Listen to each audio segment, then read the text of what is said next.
Berikut kami informasikan kabar terkini CASN 2021. Ada kabar gembira untuk honorer K2 tenaga administrasi. Dikutip dari jpnn.com, honorer K2 tenaga administrasi di Provinsi Sulawesi Tenggara akhirnya bisa bernapas lega. Hal itu menyusul kebijakan pemerintah yang memberikan formasi P3K 2021 untuk tenaga teknis administrasi.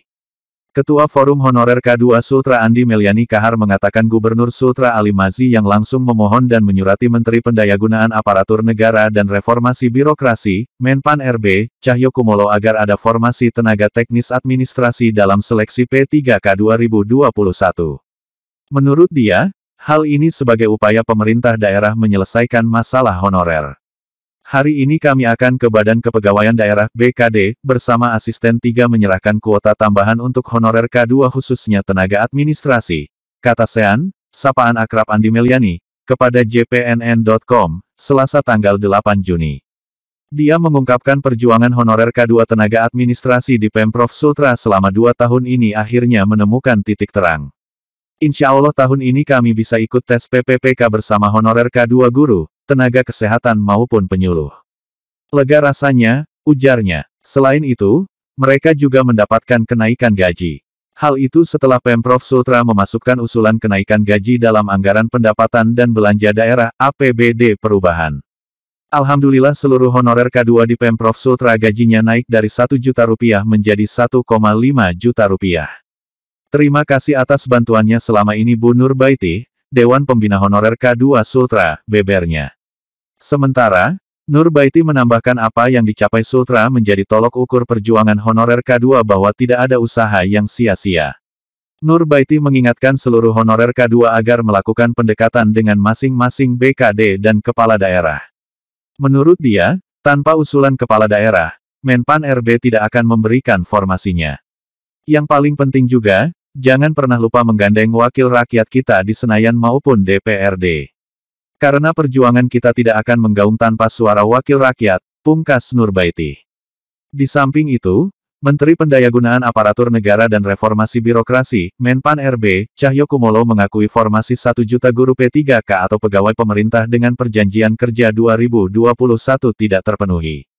Padahal, pemerintah sudah melakukan sosialisasi sejak jauh hari untuk pengajuan usulan formasi tersebut. Deputi saya sampai menagih ke Pemda, mana itu kebutuhan formasi CPNS maupun P3K tetapi ternyata tidak semua yang mengajukan usulan. Sebanyak 1 juta P3K guru saja enggak tercapai, kan, kuotanya, kata Cahyo dalam rapat kerja dengan Komisi 2 DPR. Menurutnya, khusus formasi 1 juta guru P3K pihaknya sempat didatangi pejabat Kementerian Agama Kemenak serta sejumlah kepala daerah. Mereka meminta formasi guru agama. Direktur Pendidikan Agama Katolik bilang kalau sekolah-sekolah Katolik, 60%-nya beragama Islam sehingga beliau bertanya bisa tidak mendapatkan PPPK guru agama Katolik, ungkapnya. Menurutnya, karena memang dibutuhkan, maka Kemenpan RB pun memberikan formasi PPPK guru agama Katolik. Begitu juga sejumlah kepala daerah yang minta formasi guru agama, juga diberikan.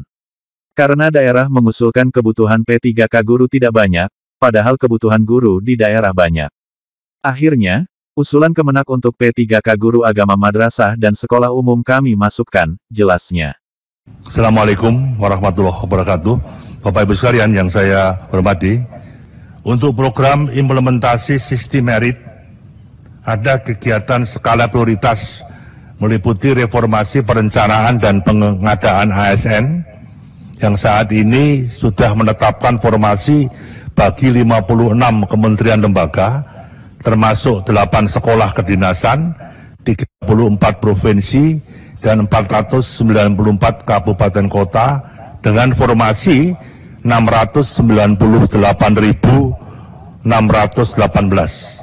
Formasi ini sudah termasuk formasi untuk CPNS, P3K non-guru, dan juga guru P3K. Ada beberapa hal yang memang harus saya jawab. Yang pertama berkaitan dengan ini yang prinsip dulu. Tadi Pak Bos lah, kalau panjang lebar tadi. Tidak semua 514 itu mengajukan usulan kuota. Dan itu deputi kami udah minta terus, mana, nggak ada. Ya sudah.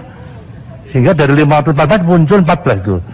Memang komitmen mulai tahun 2019 sampai dengan BKN ini, termasuk alokasi anggaran yang tersedia, penerimaan CPNS itu tidak atas dasar keinginan daerah, keinginan instansi pemerintah tidak, tapi kebutuhan. Kalau nggak dibutuhkan ya tidak. Contoh BPK ngapain harus CPNS untuk dokter? Hanya untuk mengisi poliklinik kantor BPK. Kan minta Depkes saja kan bisa. Nah ini saya kira sebagai bentuk contohnya. Termasuk tadi Pak Cornelis, Dirjen Bimas Katolik juga ketemu saya di kantor lengkap. Ini gimana Pak Cahyo? Sekolah kau ini sekolah agama Katolik. Tapi rata-rata hampir 60% pengajar sekolah agama Katolik itu adalah Muslim. Nah, kan ada kuota P3K guru. Apakah bisa nggak dimasukkan guru agama? Akhirnya bisa. Kemendiknas saja mengalokasikan 1 juta guru saja nggak sampai. Daerah mengusulkan juga, padahal kebutuhan guru di daerah kan sangat-sangat penting. Jadi akhirnya yang dari Departemen Agama, yang ada dari madrasah, dari aliyah, termasuk sekolah-sekolah agama Kristen Katolik, Hindu ya kita masukkan di alokasi guru tadi. Termasuk Gubernur Kalbar juga sudah WA saya setelah didatangi oleh Pak Cornelis dan beberapa ormas-ormas mahasiswa. Jadi nggak ada masalah, akan bisa, karena masih ada sisa untuk masalah guru itu.